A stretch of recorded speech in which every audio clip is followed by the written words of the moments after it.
নমস্কার বন্ধুরা, এই চ্যানেলে আরেকটি পর্বে তোমাদের সবাইকে স্বাগতম। তো বন্ধুরা, আমরা নখকুনি সমস্যায় প্রত্যেকেই ভুগে থাকি।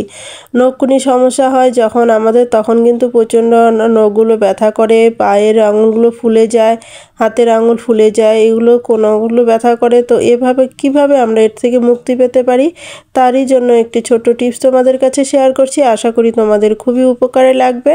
তো বন্ধুরা দেখো, এটা কিন্তু কিসের জন্য হয়, এটা হচ্ছে অনেক জল ঘাটাঘাটি করলে, প্রচুর পরিমাণে জল ঘাটাঘাটি করলে নোংরা লেগে গিয়ে তখন কিন্তু এখানে জমে কিন্তু আমাদের কনিগুলো ডেবে যায়। তো কনিগুলো ডাবার পরেই কিন্তু আমাদের এই নখকনিগুলো ব্যথা হয়, আর ফলে কি হয়, আমাদের প্রচণ্ড কষ্ট পেতে হয়। তো কিভাবে আমরা ঘরোয়া টিপসের সাহায্যে এই নখকনি সমস্যা থেকে আমরা মুক্তি পেতে পারি, তো চলো আমরা দেখে নেই সেটা। তো দেখো বন্ধুরা, আমি কিন্তু আমার নখে কিন্তু এরকম সমস্যা প্রচুর পরিমাণে ছিল। তো এখন কিন্তু আমার একদমই সমস্যাটা নেই। তো সেটা কি করে আমরা করব, দেখো জবা ফুলের পাতা নিয়ে নিয়েছি। আর জবা ফুলের পাতা তো কত ওষুধে গুণে ভরা, সেটা তোমরা সবাই প্রত্যেকেই জানো।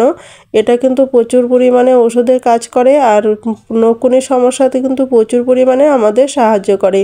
তো কিভাবে করবে এটাও দেখো, সেটাও আমি তোমাদেরকে দেখাচ্ছি কিভাবে করব। যেহেতু এটার মধ্যে প্রচুর পরিমাণে ধুলোবালি লেগে থাকে, তো সেজন্য কি করছি, এটাকে আমি ভালো করে জল দিয়ে একটু ধুয়ে নিচ্ছি। তো ধুয়ে নেওয়ার পর এটাকে কি করব, ভালো করে জলটা ঝরিয়ে নিয়ে তারপরে এটাকে আমরা হাত দিয়ে ছোট ছোট টুকরো করে নেব। চাইলে তোমরা এটাকে, যদি পারো তো তোমরা কেচি দিয়েও কেটে নিতে পারো, তোমরা কেচি দিয়ে কাটতে পারো। আবার কেটে দেখো ছোট ছোট টুকরো করে কি হবে, ছোট ছোট টুকরো করে নিলে তো কাটতে যদি যত ছোট ছোট করে টুকরো করে নেওয়া যাবে, তত তাড়াতাড়ি এটা কিন্তু আমাদের ভালো করে বাটা হবে। তো দেখো, তারপরে আমি শিল দিয়ে এরকম করে একটু থেতো করে নিচ্ছি, শিল দিয়ে থেতো করে নিচ্ছি। তোমরা যে শিল দিয়ে করতে হবে সেটা কোনো কথা নেই, তোমরা চাইলে এখানে মিক্সিতেও করে নিতে পারো, তারপর চাইলে শিলপাটাতেও করে নিতে পারো। তো দেখো, শিলপাটা দিয়ে করো, আর যেভাবেই করো যাতে ভালো করে মিহি হয় সেটা করে নিতে হবে। তো দেখো, এভাবে আমি ভালো করে পাতাগুলোকে থেতো করে নিচ্ছি। আর তো জানোই, জবা ফুলের পাতা কিন্তু প্রচণ্ড পিচ্ছল ভাব হয়ে থাকে, আর এই পিচ্ছল ভাবটা দেখতেই পাচ্ছ, আর এই পিচ্ছল ভাবটাই কিন্তু আমাদের কাজে আসবে। তো এরকম করে দেখো, আমি সম্পূর্ণ পাতাটাকে করে নিলাম। তারপর করে নিয়ে এটার মধ্যে আরও মিশ্রণ দিতে হবে। সেটা কি মিশ্রণ দিব সেটা তোমরা দেখতে থাকো, তাহলেই বুঝতে পারবে। কেটে কেটে দেখো না, তাহলে কিন্তু বুঝতে পারবে না। তো বন্ধুরা দেখো, এটা কিন্তু মারাত্মক একটা ওষুধ তৈরি হচ্ছে। তো দেখো, তারপর আমি দিয়ে দিচ্ছি এখানে সামান্য পরিমাণে হলুদ। হলুদ দিয়ে তারপরে দিব কি, লেবুর রস। লেবুর রস এখানে কিন্তু 1 চামচ পরিমাণ লেবুর রস লাগবে। এখানে হলুদটা 1 চামচের কম দিলেও হবে, কিন্তু লেবুর রসটা কিন্তু 1 চামচ দিতে হবে। আর আমি দেখতেই পাচ্ছ, জবা ফুলের পাতাও সেরকমভাবে দেইনি, অল্প কয়েকটা জবা ফুলের পাতা দিয়েছি, অর্থাৎ অল্পই আমি তৈরি করে রাখছি। এটা কিন্তু ঘরে আমরা তৈরি করে অনেক দিন স্টোর করে রাখতে পারি। তো তারপর আমরা কি দিয়ে দিব, তার উপরে দিয়ে দিব কলগেট। হ্যাঁ বন্ধুরা, সামান্য পরিমাণ কলগেট দিয়ে দিব। আর কলগেটটা সাদা কলগেট, যে কোনো সামান্য কলগেট ব্যবহার করতে পারো, সাদা কলগেট, সামান্য কলগেট এরকম ব্যবহার করে তারপর দেখো মিশ্রণটাকে তৈরি করে দিচ্ছি। মিশ্রণটা মিশতে চায় না, প্রথমে কিন্তু মিশতে যাবে না, যেহেতু পিচ্ছল ভাব রয়েছে, সব প্রথমে মিশতে যাবে না।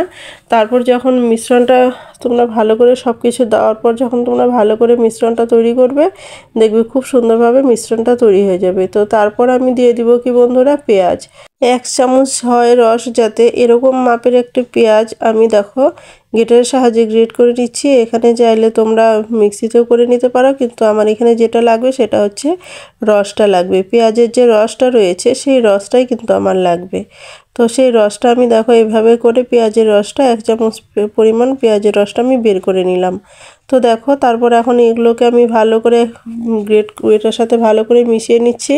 আর এত সুন্দর এটার মধ্যে মিশবে, আর যখন এরকম করে মিশাতে থাকবে, তখন দেখবে আস্তে আস্তে কি হবে, এটা ফুলে উঠবে খুব সুন্দর। যখন প্রয়োজন, যখন ঠিক মতো মিশে যাবে না সম্পূর্ণটা, তখন কিন্তু খুব সুন্দরভাবে ফুলে উঠবে। তোমরা করো, বাড়িতে ট্রাই করো, তাহলে বুঝতে পারবে।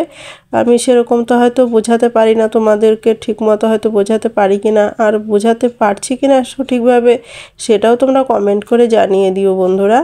তো দেখো, এভাবে কিন্তু আমি ফেটিয়ে নিচ্ছি। তারপর দেখো, খুব সুন্দরভাবে একদম কিন্তু আমাদের মিশ্রণটা কিন্তু তৈরি হয়ে গেল।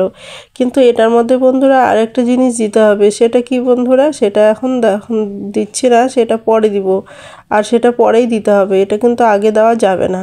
তো দেখো আমরা সবার লাস্টে সেটা দিয়ে তারপরে ব্যবহার করব। তো দেখো আমাদের এটা ভালো করে মিশিয়ে নিচ্ছি। দেখো খুব সুন্দর কিন্তু আমাদের মেশানো প্রায় হয়ে গেল। তো এটা মিশ্রণটা আমরা তৈরি করে কি কাজে কিভাবে ব্যবহার করব সেটা চলো দেখে নেই। যেটা করতে হবে প্রথমে সেটা হচ্ছে বন্ধুরা, আরেকটা পাত্র নিয়ে নিতে হবে। সেখানে নিয়ে নিতে হবে উষ্ণ গরম জল। উষ্ণ গরম জল নিয়ে নিলে হবে, কারণ কি বেশি গরম নেওয়া যাবে না, যাতে শয়ে শয়ে এরকম অবস্থায় গরম জলটা নিতে হবে। তারপর দিয়ে দিতে হবে লবণ।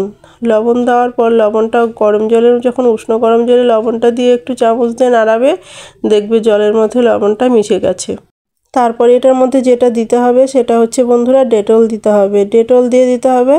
ডেটল দিয়ে তারপরে এটাকে ভালো করে দুটো মিশ্রণকে ভালো করে মিশিয়ে নিতে হবে। তো বন্ধুরা দেখো, এমন পাত্রটা ব্যবহার করবে যে পাত্রটা তোমরা সবসময় খাবার দাবারের মধ্যে ব্যবহার করো না, এই পাত্রটা কিন্তু সেই রকমভাবেই ব্যবহার করবে। তো দেখো দুটো মিশ্রণকে ভালো করে আমি মিশিয়ে নিচ্ছি। তো বন্ধুরা দেখো আমার কিন্তু রেডি হয়ে গেল। তো তারপরে একটা কি করব, সুতির কাপড়ের টুকরো বলো, এখানে তুলো বলো, তারপর হচ্ছে যেটা আমি তৈরি করে রেখেছিলাম সেটাও দেখালাম, সেটা দিয়েও তৈরি করে নিতে পারো। তো দেখো আমি কাপড়ের টুকরো নিয়ে নিচ্ছি। ভালো একটা পরিষ্কার কাপড়ের টুকরো নিয়ে নিবে, সুতির কাপড়ের টুকরো নিয়ে এভাবে আঙুলের মাথা যেখানে তোমার কনির হয়েছে সেখানে তুমি এই উষ্ণ গরম জল এই মিশ্রণটা সহ এখানে দিয়ে নিবে, দিয়ে পরিষ্কার করে নিয়ে নিবে। এতে কি হবে, ভিতরে যে নোংরাগুলো থাকবে সেই নোংরাগুলো কিন্তু খুব সহজেই পরিষ্কার হয়ে যাবে। জীবাণু থাকবে না কোনো রকম। যে দেখবে অনেক সময় কি হয়, পিঁপড়ে কামড়ানোর মতো করে কামড়াতে থাকে, কিন্তু এরকম করে দেওয়ার পর যদি তোমরা দিনে দুবার করেও লাগাও না, তাহলে দেখবে নখকুনির সমস্যা থেকে মুক্তি পেয়ে যাবে। তো দেখো এভাবে করে তারপর যদি এরকম করে পরিষ্কার করে যদি ভালো করে এরকম করে একটু জলগুলো লাগিয়ে দাও, বা নখগুলো হয়তো তুমি হাতের নখটা জলের মধ্যে কিছু সময় একটু ধরে রাখলে, জলের মধ্যে ধরে রাখলে সেটাতে দেখবে কতটা আরাম পাবে। তখন দেখতে নখকুনির সমস্যা হলে কিন্তু প্রচণ্ড ব্যথা হয়, সেটা কিন্তু আরাম পাওয়া যাবে। আর পাটার মধ্যে পায়ের আঙুলটা তো চুবিয়ে রাখা যাবে না, সেখানে একটু পরপর একটু জল দিয়ে দিবে, দেখবে অনেক আরাম পাবে। তোমরা নিজেরা ট্রাই করো, তাহলেই বুঝতে পারবে কতটা আরাম হয়। তো এভাবে করে তারপরে কি করতে হবে বন্ধুরা, এভাবে করে তারপরে যে ভালো করে মুছে নিতে হবে। মুছে নিয়ে পরিষ্কার, যাতে এক ফোঁটা জলও না থাকে। তারপরে কি করব বন্ধুরা, এবার আমাদের সেই জিনিসটা লাগানোর সময় হয়ে গেল। তো এর জন্য কি করতে হবে, একটু মোম ধরিয়ে নিতে হবে। তোমরা চাইলে গ্যাসেও গরম করতে পারো। আমি মোম দিয়ে তোমাদেরকে ধরিয়ে দেখাচ্ছি, তো গ্যাসে আমি দেখালাম না। তো দেখো একটু তেল, 1 চামচ তেল, আমি এখানে অল্প যেহেতু তৈরি করেছি তো সেখানে আমি 1 চামচ তেল দিচ্ছি। তোমরা যদি চাইলে বেশিও তেল দিতে পারো, যদি এখন বেশি পরিমাণে হয় তো বেশি দিতে হবে।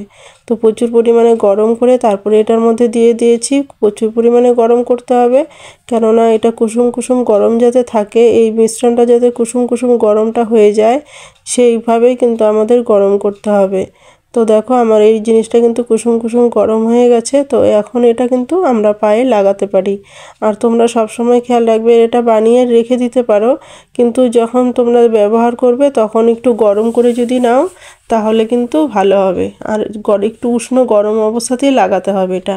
তো দেখো এভাবে আঙুলের মাথায় আমি লাগিয়ে দিচ্ছি। আঙুলের মাথায় লাগিয়ে দিয়ে তারপরে এটা এভাবে করে তোমার হাতের আঙুলেই বলো, তোমার পায়ের আঙুলেই বলো, তো এইভাবে লাগিয়ে দেয়। তারপর যাতে পড়ে না যায় এর জন্য কি করব, একটা সুতির ভালো ন্যাকড়া দিয়ে এটাকে আমরা, সুতির ভালো ন্যাকড়া বলো কাপড় বলো যেটাই হোক না কেন, এটা ভালো করে পেঁচিয়ে আমরা ভালো করে রেখে দেব, যাতে জিনিসটা না পড়ে যায়। তো এভাবে করে কিছু সময় রেখে দিলেই কিন্তু আমরা এটা থেকে প্রচণ্ড পরিমাণে আরাম পাবো।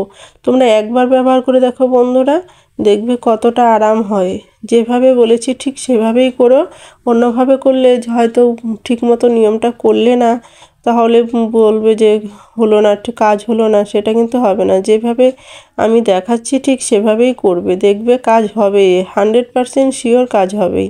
তারপর বন্ধুরা দেখো এটা আমরা খুলে দিচ্ছি। এটা দুপুরবেলা হয়তো তোমরা খাওয়া দাওয়ার পর বিশ্রাম করছো তখন যদি তোমরা দিয়ে তারপরে এরকম করে বিশ্রাম করো, বা রাতে শোবার সময় যদি তোমরা এটা দিয়ে পরিষ্কার করে এরকম করে কাজগুলো করে নাও, তাহলে দেখবে সকালবেলা দেখবে কতটা আরাম পাওয়া যায়।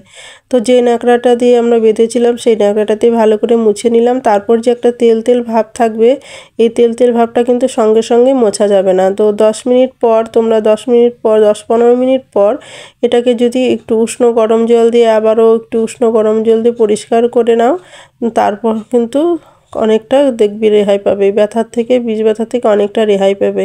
তো বন্ধুরা তারপর আর একটা যেটা কাজ করতে হবে, তারপর দুটো কাজ করতে হবে, তোমরা কেটে কেটে দেখো না তাহলে বুঝতে পারবে না। তো একটা কাজ করতে হবে যেটা খুবই দরকারি কাজ করতে হবে, সেটা অবশ্যই দেখো, তোমাদের তাহলে জীবনেও নকুনির সমস্যা হবে না। তো দেখো বন্ধুরা, এই যে আমি একটু বোরোলিনটা গরম করে নিলাম, গরম করে এটা কিন্তু কনিতে যেখানে সমস্যা রয়েছে, যেখানে বীজ ব্যথাগুলো রয়েছে সেখানে আমি লাগিয়ে দিলাম, সে হাতেরই হোক পায়েরই হোক। তাহলে কিন্তু এভাবে আমাদের আস্তে আস্তে দেখবে কয়েকদিনেই তোমাদের নকুনির ব্যথার সমস্যাটা কমে যাবে। তো বন্ধুরা কমে যাওয়ার পর তোমাদের একটা কাজ অবশ্যই করতে হবে, যেটা করলে তোমাদের কোনো দিনই আর নকুনির সমস্যাটা হবে না। আমার তো প্রচণ্ড পরিমাণে দেখো আমার দুটো নখই কিন্তু এরকম যে নকুনি আমার সমস্যা হয়েছিল, তো একই রকমভাবে দেখো দুটো নখই কিন্তু একই রকমভাবে কাটা, সেটা হচ্ছে কি সমান করে কাটা। তো এভাবে সমান করে নখগুলো কাটবে, তাহলে দেখবে নকুনির সমস্যাটা যখন কমে যাবে তখন সমানভাবে কাটবে, তাহলে দেখবে যখনই নখ কাটবে তখনই সমানভাবে কাটবে, তখন দেখবে তাহলে কিন্তু নকুনির সমস্যা আর হবে না। তো নখের এ কোনায় কাটা ও কোনায় একটু কাটা, এভাবে কিন্তু একদমই কাটা যাবে না। তো বন্ধুরা তোমরা সবাই ভালো থেকো, সুস্থ থেকো, এই কামনাই করি ঈশ্বরের কাছে। আজ এই পর্যন্ত, দেখা হবে নেক্সট ভিডিওতে। কেমন?